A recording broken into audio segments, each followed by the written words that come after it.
Seja bem-vindo ao Seminário de Teologia e Vida Cristã Palavra da Vida.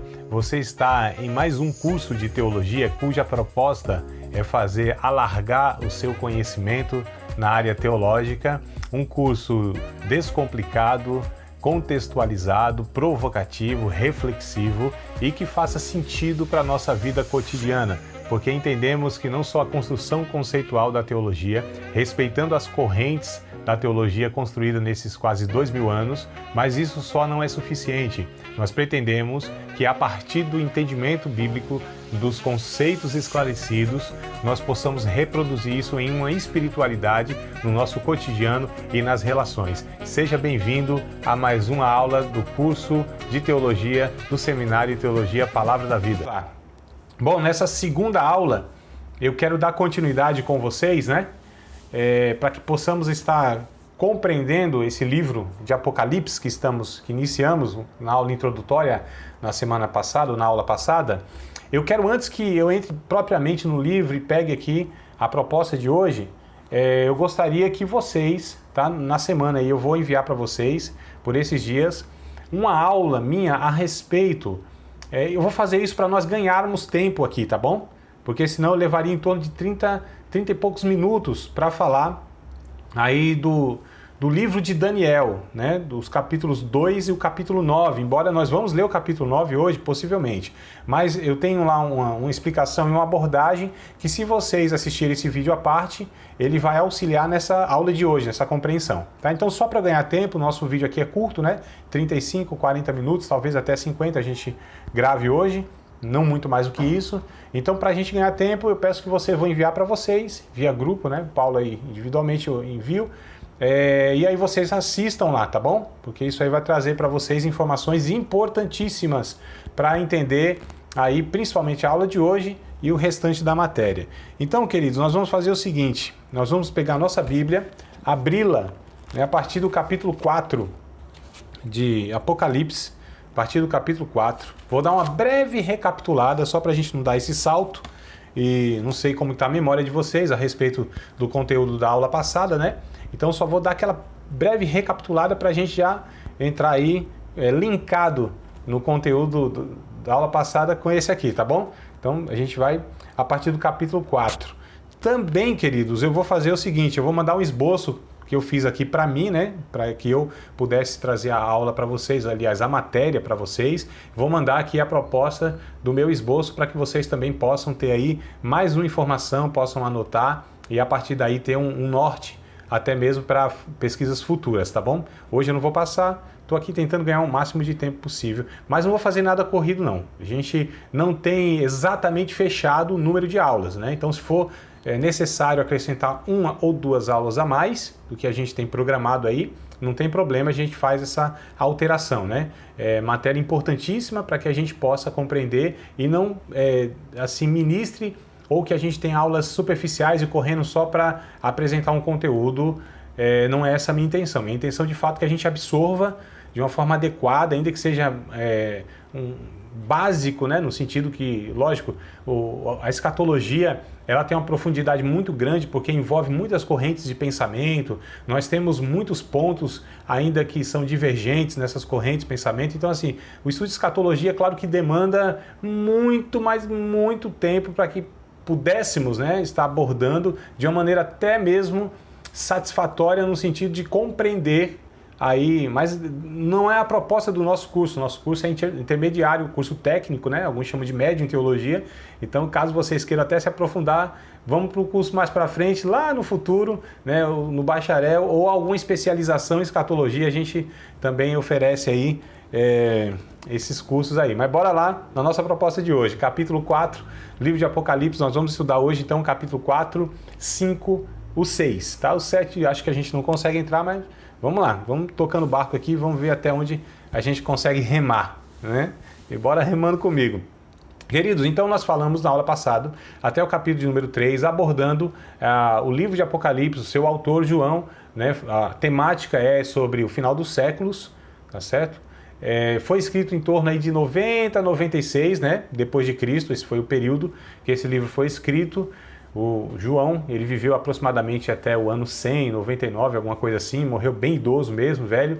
Não de morte matada, foi o único que morreu de morte, morte morrida, né? Como diz aí academicamente. Foi o único apóstolo que não foi martirizado. Isso é resultado de uma profecia que o próprio Jesus, lá no capítulo último do Evangelho de João, diz que ele não iria morrer, por exemplo, como Pedro iria martirizado, né? É o único apóstolo, estava na ilha de Patmos, recebe a revelação, a mensagem de Jesus é direcionada às 7 igrejas da Ásia, que nós comentamos, né? Daquela forma representativa, essas igrejas, que elas representam, têm características ao longo desses 2000 anos, né? Pelo menos até aqui, as características da igreja nos períodos, fiz aquela representação, é uma possível interpretação, não estou dizendo que é a única e a mais correta, tá bom? Mas é algo possível, algo que faz sentido, algo coerente e não tem problema nenhum nessa abordagem. Mesmo porque eu vou seguir uma linha de pensamento, não, é impossível, né, a gente seguir diversas outras linhas de pensamento. Deixa eu só ajustar aqui, pronto. Então a gente vai partir daí, tá? As 7 igrejas da Ásia, elas também podem ser extraídas, né, lições, porque lá em cada representação e elogio existem mensagens que podem ser aplicadas a nós hoje sem problema nenhum. Dá para contextualizar, né? Pessoas que perderam o primeiro amor, pessoas que são perseguidas, mas têm um consolo, pessoas que elas não devem se misturar, não é, com os conceitos deste mundo, mas que devem se manter puras, pessoas que não devem ser autossuficientes, depender de Deus, a igreja de Laodiceia, por exemplo, pessoas que devem ser missionárias, gente que deve amar os perdidos, como a igreja de Filadélfia. Então, elas de alguma maneira nos transmite essas lições que podem ser extraídas e aplicadas na nossa vida, porque fala de pessoas, fala de gente. E aí gente é gente em todo lugar, em qualquer cultura, em qualquer tempo. É por isso que a Bíblia é atual.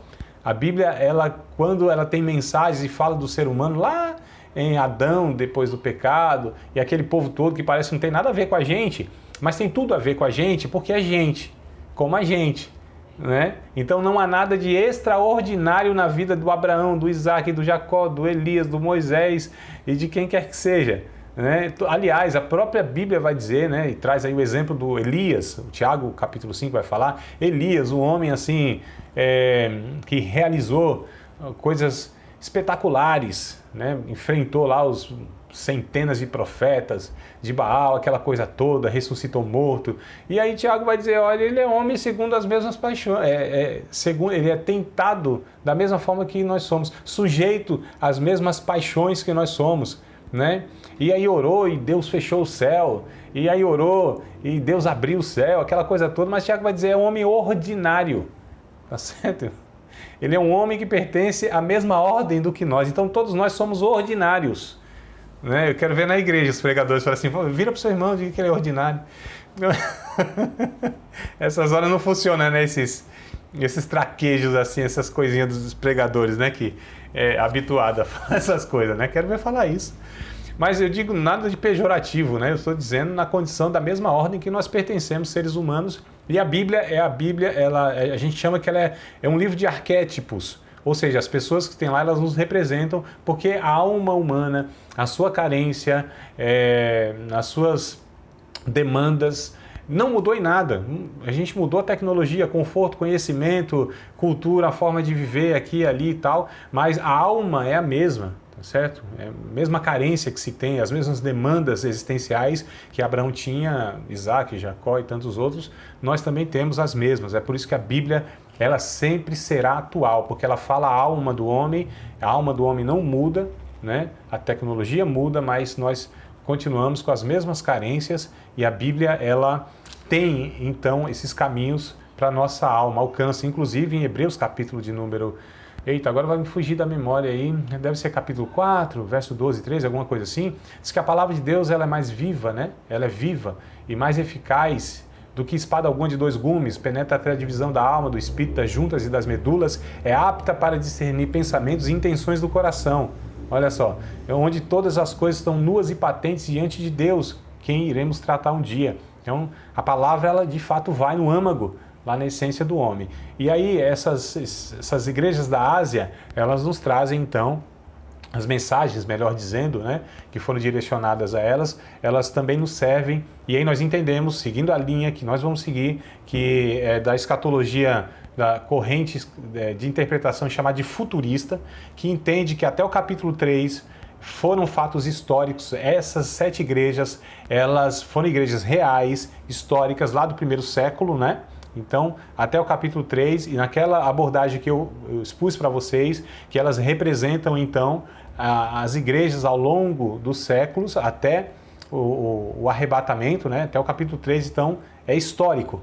E a partir do capítulo 4, então, por isso que é chamado de corrente futurista. Então, a partir do capítulo 4, o livro se dá de uma maneira futurista, profética, escatológica, ou seja, eventos que ainda irão acontecer, que não aconteceram, tá? Então, é essa linha que nós vamos seguir. E aí, a partir do capítulo 4 agora, peço que vocês abram a Bíblia, porque nós vamos, de fato, eu vou propor aqui uma abordagem até diferente do que eu já propus em algumas outras vezes que eu dei esse estudo aqui, tá? E nós vamos estudar, então, capítulo 4 e 5, né, que é a revelação do trono de Deus e o ambiente celestial, tá? De adoração a Deus e o Cordeiro sendo o centro da adoração. Então, qual é a proposta? Que possamos, então, pegar a Bíblia aqui, tá? Eu vou ler algumas passagens, à medida que eu for lendo, eu vou trazendo, então, as abordagens, as explicações, e aí vocês fiquem à vontade para interromper, acrescentar algum comentário, fazer algum questionamento, tá? Mas a proposta é essa aqui, que a gente faça, então, algo mais assim,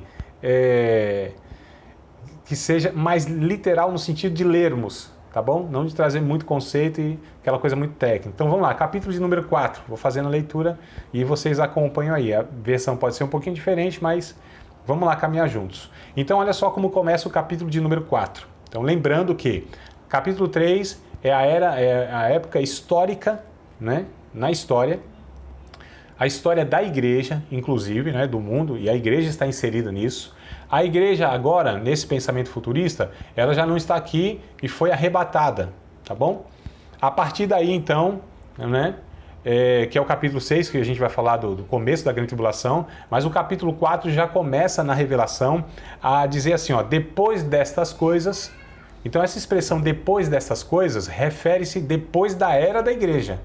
Então acabou a era da igreja, historicamente falando, né? Ela já não está mais na terra, porque foi levada ao céu, e nós cremos na doutrina do arrebatamento, segundo a carta, né, de Paulo aos Tessalonicenses, a primeira carta, segundo Paulo, também enrola tudo, né? A primeira carta, tá certo? Aos Tessalonicenses, no capítulo 4, versos 16 e 17, né, que vai dizer que nós seremos arrebatados, encontraremos, né, com Cristo nos ares. Então, a partir desse texto, de outros mais também, claro, mas esse aqui, só para dar base aqui à afirmação. Então, fomos arrebatados. E João, é interessante, queridos, observar, antes que eu comente mesmo aqui versículo por versículo, é interessante nós entendemos o seguinte: João, ele recebe uma revelação através de visões, ele ouve também muita coisa, né? E a partir dessas visões, ou seja, daquilo que ele vê, daquilo que ele ouve, ele escreve, ele está vendo, ora, ele está no céu, ele é arrebatado em sentido, que é o capítulo 1, a partir do verso 10 lá, ele é arrebatado em sentidos, tá certo? Isso aconteceu com Paulo, por exemplo, em 2 aos Coríntios, capítulo 12. Esse arrebatamento de sentidos é quando, de fato, essa pessoa, os seus sentidos, a sua consciência é levada por Deus às realidades espirituais, né, através de visões e tal. Então, é tranquilo isso, entendemos. Então, ora, ele era arrebatado, ou seja, os seus sentidos, e ele ficava lá parecendo como um morto, né, quase que desmaiado ali, e a sua consciência era levada por Deus à eternidade. Então, isso é literal, queridos. Isso, de fato, é uma realidade, como eu falei na aula passada. Embora seja uma visão, a gente não está falando de coisas abstratas, mas não de coisas ilusórias, fantasiosas, tá certo? Ou alegóricas. Nós estamos falando de uma realidade espiritual que Deus é quem transporta, e Deus pode fazer isso, é o único que pode fazer isso, inclusive, né? Fazer esse trânsito, vamos falar entre mundos, né? Então João, ora, ele está no céu, tanto é que a expressão, né, que a gente vai ler aqui, a gente percebe assim, João falando, e do céu eu vi uma voz, e no céu eu ouvi uma voz. Então, ora ele estava no céu, ele ouvia uma voz, ouvia alguma coisa, e ora ele ouvia no céu e do céu, estava na terra, mas ouvia, tá certo? Do céu, uma voz vindo, uma visão, alguma coisa assim. Então, essa preposição nos mostra que ora ele estava de fato aqui, a sua consciência tinha sido recobrada, né? E aí Deus abria o céu e mostrava para ele essas coisas, que estava, como o pentecostal diz, né? Ver o céu pelo lado de dentro, mas mesmo da terra, e ora ele de fato tinha sido levado na sua consciência, e lá no céu Deus desnudava, revelava, descortinava essas realidades. Então ele vai relatando aqui. Outro ponto também, que eu gostaria que vocês anotassem, se pudesse, eu gravasse e fixasse na memória. O livro de Apocalipse não é um acontecimento linear. Linear é isso aqui, né? Ó, né? Uma linhazinha assim, ó, cronologicamente. Então assim, capítulo 4 aconteceu uma coisa, 5 outras, 6 outras, 7, 8, 9, 10 outras, e vai acontecendo uma coisa após a outra, segundo os capítulos. Não. Não é linear, tá certo? Não é uma linha cronológica. O livro de Apocalipse, a história é contada ciclicamente. Então, o ciclo é isso aqui, ó. Fechou o ciclo, é contado de novo, fechou outro ciclo, é contado de novo, fechou outro ciclo, é contado de novo. A impressão, não sei se vocês já leram o livro de Apocalipse, quem não leu, leia, e você vai perceber isso, né? A partir dessa informação, acredito, muito mais, que assim, parece que nós lemos capítulos 5, 6, 7, acabou o mundo já? Aqui já foi tudo destruído, já foi julgado. Aí você lê o capítulo seguinte, mas tudo de novo? O mundo já não tinha acabado no capítulo anterior? Né? Porque é justamente isso, é contado, tá certo? A história, né? Com aspectos, visões e percepções, aí fecha o ciclo. Então, ali foi contado com aqueles elementos, com aquela perspectiva. Aí é contado novamente esse processo, esse juízo de Deus e esse processo histórico com outros elementos, trazendo outras informações, né? E aí fecha esse ciclo. Acabou o mundo de novo, mas é o mesmo mundo, tá certo? É só uma vez.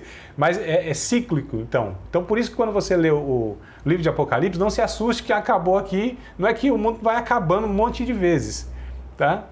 Porque é contado com elementos diferentes, aspectos diferentes, perspectivas diferentes, isso que eu disse. Às vezes do céu, né? João está no céu, então ele conta tudo, ele escreve tudo, e aí quando ele estava na terra, também ele recebeu as mensagens, e ele escreve tudo, tal, a partir de uma perspectiva da terra, do céu. Vou dar só um exemplo rapidinho, a gente vai abordar isso mais para frente.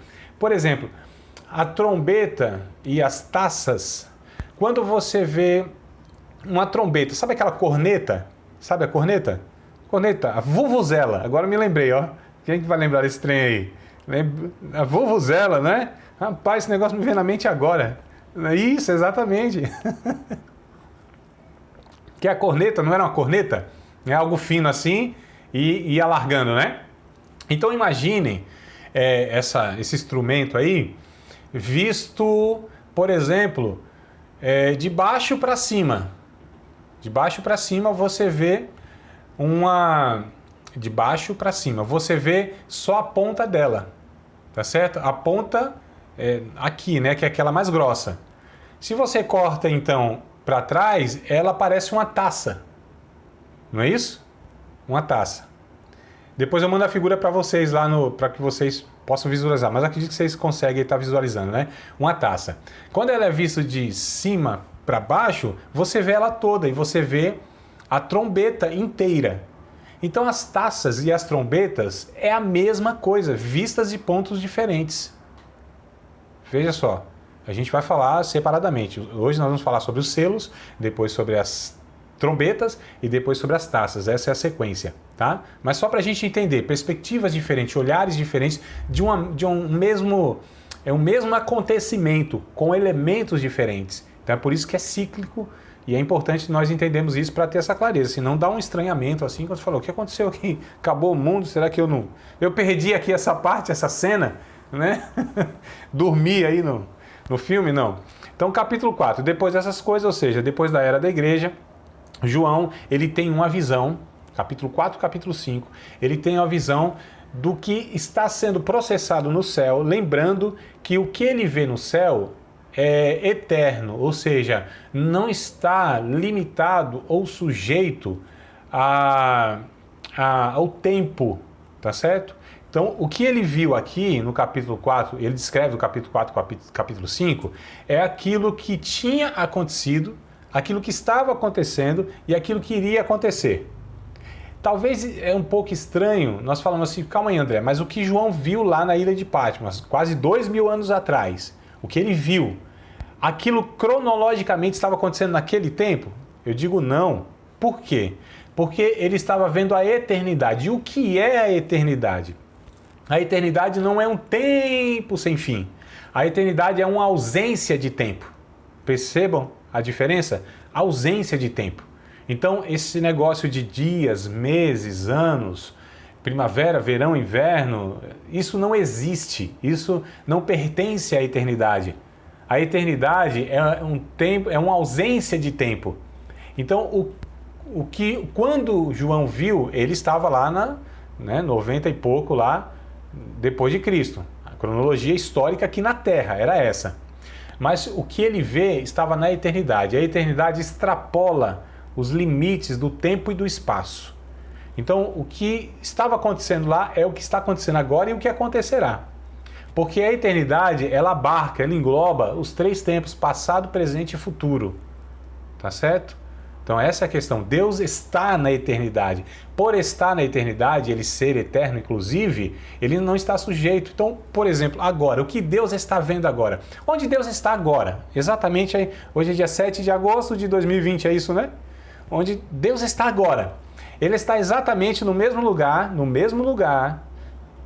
que estava quando apareceu a João e ele descreveu isso aqui, no trono. Tá certo? No mesmo lugar. Tem um pensamento interessante de um pensador aí, não me recordo exatamente agora quem é, fugiu da mente, não sei se é Sócrates, é algum filósofo. E ele diz assim, Deus é um motor imóvel que move todas as coisas, não é movido por ninguém. Então Deus é um motor imóvel, ele está no seu trono, ele move todas as coisas e não é movido por ninguém. Então Deus, ele não só é, mas ele também está, né? Então ele é, né? Então é por isso que a gente diz que ele não existe, ele é, né? O eu sou, Deus ele é e ele está, ele não estará e nem esteve, ele está. Então é um eterno presente. Para Deus tudo é um eterno presente, tudo está nu e patente diante de Deus, como nós lemos, ou eu restei aqui, Hebreus. E como diz também o Salmo 139, né? Para onde eu fugirei da tua face? A onipresença de Deus. Então agora Deus está exatamente no mesmo lugar quando ele criou os anjos, quando a rebelião dos anjos aconteceram, quando ele criou os homens, quando o primeiro casal ele pecou, quando aconteceu toda a história de Israel no Antigo Testamento, todos esses 2000 anos de igreja, Deus está no mesmo lugar. Deus está no mesmo lugar quando todas essas coisas acontecerem, o final dos tempos, o trono branco, o juízo final, Deus está, tá certo? Vendo tudo isso ao mesmo tempo. Tudo está diante de Deus. Esse é o ser que nós estamos falando, que não é sujeito a tempo nem espaço. Então ele traz para essa realidade o João, ou seja, para a eternidade, tira ele da história, do tempo e do espaço. Olha que coisa interessante, queridos. E aí mostra para João na sua perspectiva, na sua ótica. Então João tem a ótica que Deus tem, ou, né? João teve ali a ótica de Deus por um pouco, e ele viu toda a história até a consumação dos séculos. Olha que privilégio, queridos. O que esse ser humaninho, né? O que esse ser humaninho, ele teve o privilégio. A semelhança de Paulo diz que viu coisas lá que não era nem lícito ao homem dizer. Então imagine o que Paulo viu, né? Que não foi nem permitido ele falar. E o que João viu aqui não é diferente, só que Deus o autorizou a escrever isso, aliás, Deus até ordenou, né? Deu a ordem para ele, escreve isso, põe aí porque o tempo está breve e aquela coisa toda. Então ele vê a eternidade, ele vê Deus aqui no trono, nessa realidade, e o que estava acontecendo lá está acontecendo aqui também, né? Na nossa cronologia, porque é uma realidade que ela não é alterada porque nós estamos aqui correndo no tempo, tá certo? Então lá é eterno, essa adoração é eterna. E o capítulo 4 mostra Deus no trono, então, né, dominando, soberano, governando inclusive a história. Deus é Senhor da história. Não está no desgoverno essa história. Deus está conduzindo a história segundo aquilo que Ele projetou, aquilo que Ele decretou. Então nada está frustrando os planos de Deus. Deus nunca colocou em ação um plano B, certo? Deus, ele não é alterado porque aconteceu alguma coisa que o pegou de surpresa. Não, Deus está no trono, soberano, governando, absoluto, certo? Inclusive, Deus é quem está conduzindo a história numa conspiração cósmica, né? Deus está conspirando assim, ó, em favor da sua igreja, dos seus, conduzindo a vida da igreja, conduzindo aqueles que pertencem à igreja e paralelamente, de uma maneira misteriosa, soberana, assustadora, conduzindo tudo para que o cenário mundial possa ser armado para aquilo que ele já projetou lá na eternidade. Isso é assustador por um lado e é confortador por outro, porque nós temos a convicção e a certeza que no fim tudo vai dar certo, queridos. Tudo vai dar certo na ótica de Deus para aquilo que Deus assim projetou a igreja, os salvos, né? A justiça de Deus se estabelecerá na terra, os seus filhos serão recompensados, a injustiça será punida, né? Então Deus, ele assim está governando sem nenhuma dificuldade, com muita tristeza por ver tudo que se dá nesse processo, mas sem nenhuma dificuldade. Deus não está suando no canto da orelha não para fazer o que ele tem que fazer, tá certo? Nós suamos, né, pastor Gerson? Aqui para ver se o negócio vai, se a gente consegue fazer uma coisinha aqui que possa assim estar sinalizando o reino de Deus, e aquele suor, aquele estresse, aquela loucura, e a gente fala assim, meu Deus, irmão, vocês acham que Deus assim está como nós, assim apavorado, e agora o que vai acontecer, essa pandemia, e será que vai vir lei aí para estar prejudicando a igreja e perseguição? Não, você acha que o Espírito Santo perde noite de sono, irmão? O Espírito Santo fica meio assim, sem saber para onde vai, nem de onde vem. Lógico que não, tá tudo certo, tá conduzindo aí a história de uma maneira tranquila, né? Ou seja, soberana naquilo que ele projeta. Então o capítulo 4 nos mostra isso. É interessante aqui, ó, a partir do verso de número, gostaria que vocês acompanhassem aí, pelo menos com os olhos, do verso de número 5, a partir do verso 5 do capítulo 4, e do trono saíram relâmpagos e trovões e vozes, e diante do trono ardiam 7 lâmpadas de fogo, as quais são os 7 Espíritos de Deus. E havia diante do trono um como mar de vidro, semelhante ao cristal, e no meio do trono e ao redor do trono 4 animais cheios de olhos, por diante e por detrás. Já começa aqui o simbolismo, as representações e as figuras. Mar, no livro de Apocalipse, representa nações, povos, tá certo? Então, mar de vidro aqui são povos mesmo, tá? Mar agitado, mar em turbulência, é essa sociedade sem Deus em convulsão que a gente vai ver mais pra frente, lá pelo capítulo 17, 18, se não me falha a memória. Então, só o primeiro simbolismo aqui para que a gente vá compreendendo. Toda vez que aparecer mar aqui, representa, então, povos, pessoas. Inclusive, isso é importante para nós entendermos a besta que sobe do mar. Quem é essa besta e por que mar, né? Verso 7. E o primeiro animal, então a gente percebe que havia lá um cenário, havia lá uma multidão e havia também animais. Verso 7. E o primeiro animal era semelhante a um leão. Esses animais não são animais biologicamente da nossa fauna aqui, não é isso que eu estou dizendo, tá? Nem o que a Bíblia diz aqui. São, na verdade, seres celestiais. Aqui se assemelha muito ao querubim. Lembra o querubim lá de Ezequiel, capítulo 1, capítulo 10? 4 rostos, né? De homem, de águia voando, de leão e agora? Águia voando, leão, novilho e boi, né? São os 4 rostos desse ser celestial, que era o querubim lá no caso. Aqui não estou afirmando ainda que é o querubim não, tá? Mas é um ser celestial que tem esse aspecto simbólico porque representa algumas coisas. Não é que de fato eles são assim. Chega lá no céu, você vê um querubim assim, você vai dar um grito se ele tiver essa aparência, né? Eita, cabra feio da gota.